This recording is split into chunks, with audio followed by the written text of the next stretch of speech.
সাবেক রাষ্ট্রপতি ও বিএনপির প্রতিষ্ঠাতা জিয়াউর রহমান হত্যা মামলার মৃত্যুদণ্ডপ্রাপ্ত পলাতক আসামি মেজর অবসর মোহাম্মদ মোজাফফর হোসেনের দীর্ঘ ৪৫ বছরের ফেরারি জীবনের অবসান ঘটেছে। ঢাকা মহানগর গোয়েন্দা পুলিশের ডিবি এক নিখুঁত ও নাটকীয় অভিযানে রাজধানীর অভিজাত এলাকা বনানী ডিউচেস থেকে এই সুচতুর অপরাধীকে গ্রেফতার করেছে।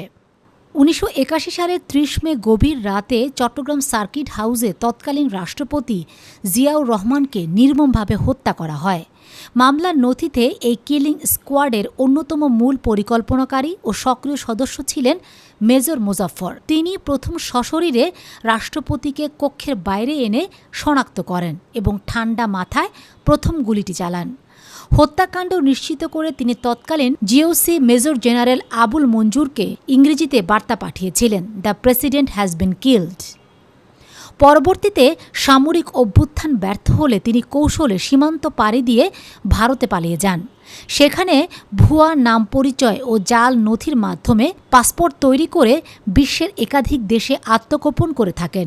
জীবনের শেষ ভাগে সম্পূর্ণ ভিন্ন অবয়বে ও ছদ্মনামে বাংলাদেশে ফিরে এসে বনানী ডিউচেসে বসবাস শুরু করেন। কিন্তু প্রশ্ন, কিভাবে ধরা পড়লেন মেজর মোজাফফর? যে দুটি ক্লু ছিল ডিবির হাতে। দীর্ঘ ৪.৫ দশক ধরে নিজের আসল পরিচয়, পারিবারিক ও সামাজিক যোগাযোগ পুরোপুরি বিচ্ছিন্ন রাখায় পুলিশ বা গোয়েন্দাদের কাছে তার কোনো স্পষ্ট হদিস ছিল না। তবে ডিবির চৌকস দল দুটি মাত্র গুরুত্বপূর্ণ ক্লু হাতে পায়। প্রথমটি হলো, মোজাফফরের মেয়ে একটি বেসরকারি টেলিকম প্রতিষ্ঠান এয়ারটেলে চাকরি করেন। আর দ্বিতীয়টি হলো, মোজাফফরের নাকের ঠিক নিচে একটি জন্মগত কালো দাগ বা আঁচিল রয়েছে, যা চেহারা বদলালেও পরিবর্তন করা অসম্ভব। এয়ারটেল কর্মী সেজে গভীর রাতে সেই অপারেশন চলে। মেয়ের কর্মস্থল ও গতিবিধি কয়েক মাস ধরে পর্যবেক্ষণ করে গোয়েন্দারা বনানী ডিউচেসের একটি সম্ভাব্য বাড়ি চিহ্নিত করেন। গত বুধবার গভীর রাতে ডিবির দল ছদ্মবেশে সেই বাসার দরজায় কড়া নাড়ে। ভেতর থেকে দরজা খোলার পর কোনো ভয়ভীতি না দেখিয়ে গোয়েন্দারা অত্যন্ত স্বাভাবিকভাবে জানায় যে তারা এয়ারটেল অফিস থেকে এসেছেন এবং মেয়ের খোঁজ করেন। এত রাতে অফিসের লোক দেখে কৌতূহল ও সন্দেহ নিয়ে ঘর থেকে এক বয়োবৃদ্ধ ব্যক্তি এগিয়ে আসেন এবং জানতে চান, এত রাতে অফিসের কাজ কেন?